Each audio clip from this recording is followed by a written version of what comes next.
우리 친구들 오늘은 어떤 날이에요? 무슨 날이죠? 바로 맞습니다. 예수님이 태어나신 날 바로 성탄절입니다. 예수님의 생일날이죠. 오늘은 성탄절이니까 우리 양손을 힘껏 흔들면서 앞뒤 좌우 사람한테 메리 크리스마스라고 외쳐볼까요? 시작! 메리 크리스마스! 네. 네, 매년 12월 25일이 되면 전 세계의 많은 사람들이 예수님의 생일을 기뻐해요. 그렇지만 예수님이 태어나신 그날에는 누구에게도 환영받지 못했고 태어나는 것도 마땅하지 않았어요. 오늘 읽은 누가복음 2장 7절 말씀을 다시 한번 읽어볼까요? 다 함께 읽어보겠습니다. 시작! 마리아가 첫 아들을 낳아서 포대기에 싸서 구유에 눕혀 두었다. 여관에는 그들이 들어갈 방이 없었기 때문이다.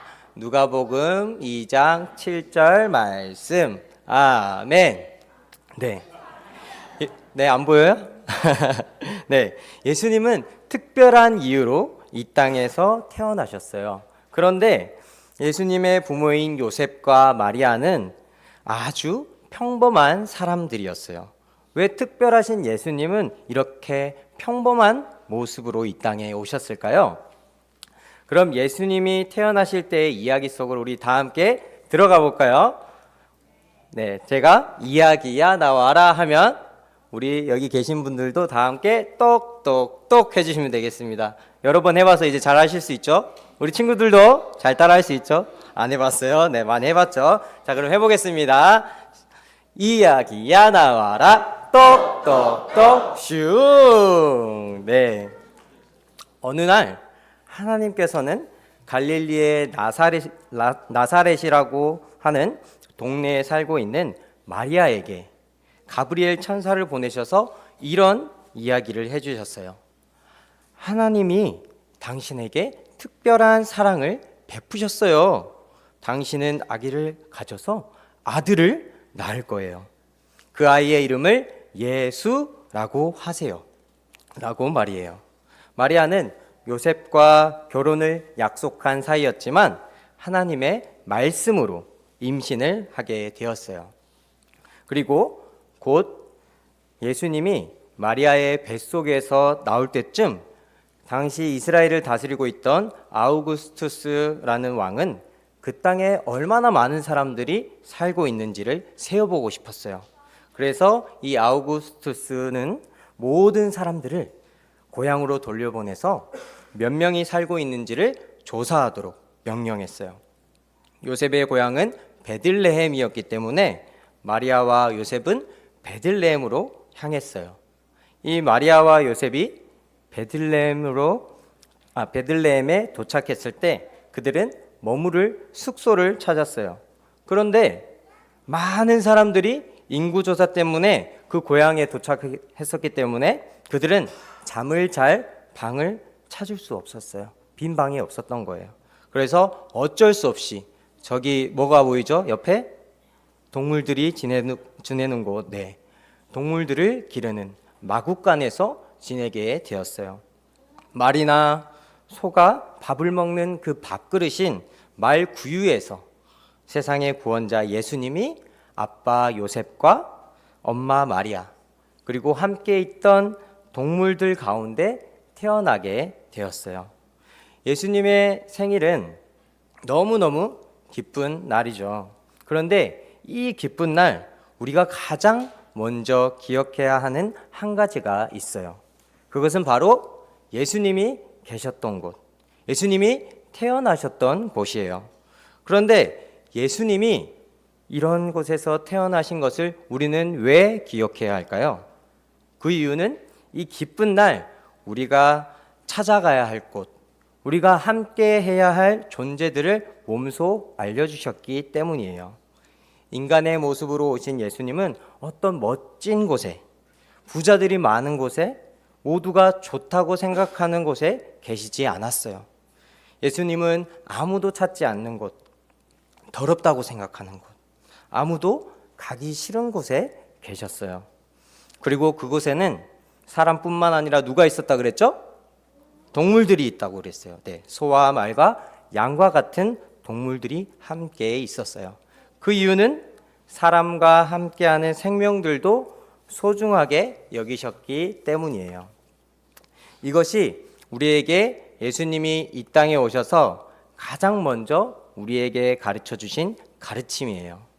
예수님은 어른이 되었을 때에도 늘 소외된 사람들을 찾아가셨고, 또 아픈 사람들, 괴롭힘 당하는 사람들, 그리고 장애인들, 억울한 사람들과 함께 하시고 그들을 특별히 더 사랑해 주셨어요. 그럼 우리는 이렇게 기쁜 날 무엇을 가장 먼저 해야 될까요? 아무도 찾지 않는 사람들, 왕따 당하는 사람들, 더럽다고 생각하는 곳에 있는 사람들, 또 불편한 몸 때문에 차별받는 사람들에게 가서 예수님의 사랑을 전해야 해요. 그리고 동물들이나 자연도 함부로 대하지 말고 모든 생명들이 행복하게 살 수 있도록 도와야 해요. 그럼 우리 친구들이 할 수 있는 일들은 무엇이 있을까요? 보이나요 지금? 네, 뭐라고 있죠? 밥 먹기 전에 기도하고 있죠. 네, 소외된 이웃을 위해서 기도하거나, 또 용돈을 모아서 그분들에게 전달해 드리거나, 또 도울 수 있는 일이 있으면 돕고, 내 주위에 어떤 사람들이 소외되고 있는지를 찾아보기를 바라요. 그리고 하나님이 만드신 아름다운 자연이 파괴되는 이유인 온실가스를 만들어내지 않도록 가까운 거리는 걸어 다니고, 또 저기 보이죠? 식판에 음식이 하나도 남아있지 않는 거, 네, 저렇게 우리 친구들 음식 남김없이 또 다 먹어야 되고, 길거리에 버려진 쓰레기가 있다면 주워서 쓰레기통에 넣고, 또 사람이 없는 방은 불을 어떻게 해야 돼요? 꺼야 되죠. 그리고 혹시라도 엄마 아빠가 일회용품을 많이 사용하거나 분리수거를 제대로 하지 않으면 어떻게 해야 돼요, 우리 친구들? 엄마 아빠 안 돼요, 분리수거하세요. 네, 이렇게 혼내세요. 알겠죠? 엄마 아빠가 더 잘해요. 좋아요. 그럼 따라하세요.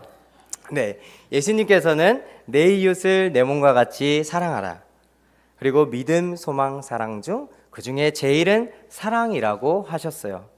우리 친구들, 그런데 여기에서 이웃은 사람뿐만이 아니라 우리가 살아가던 모든 자연도 포함하고 있어요.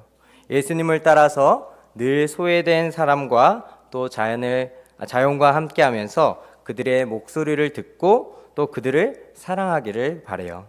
이것이 예수님의 가르침이자 예수님과 함께하는 방법이에요. 이 기쁜 성탄절날 예수님이 태어나신 때를 기억하면서 진정한 성탄절의 기쁨을 나와 우리 가족, 그리고 교회를 넘어서 우리나라와 전 세계에 있는 모든 사람이 예수님과 함께 나눌 수 있기를 간절히 소망합니다. 기도하겠습니다. 사랑의 하나님, 오늘 말씀을 통해서 예수님이 태어나신 때를 기억합니다. 예수님이 소외된 이들과 동물과 같은 생명들과 함께 하셨던 것처럼 성탄절을 보낼 때 우리끼리만 행복해하고 기뻐하는 것이 아니라 차별받거나 괴롭힘 당하거나 억울한 일을 당하거나 왕따를 당하거나 자연이 파괴되는 그곳으로 가서 함께 기도하고 그들과 함께 할 수 있는 우리가 되도록 인도해 주세요. 그때의 진정으로 예수님을 만나고 예수님의 사랑을 넘치도록 느낄 수 있을 줄로 믿습니다. 이 모든 말씀 예수님의 이름으로 기도드립니다. 아멘.